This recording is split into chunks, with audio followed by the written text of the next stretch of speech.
Surface conditioning pad. It's an airline grinder.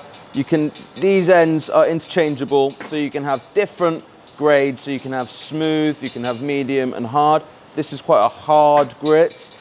And all they do is they screw on the end here like so.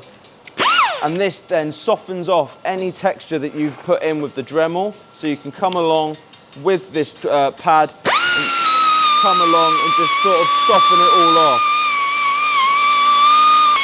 This blends in your weld line, it blends in your texture, and it's really great for just all-round blending in. New pad for me is the softest, and it doesn't really take away any bronze, but what it does do, it, like I say, it softens down that weld. So I'm just going to screw that on. We've got this area where I textured earlier, and I'm going to just bring it all through.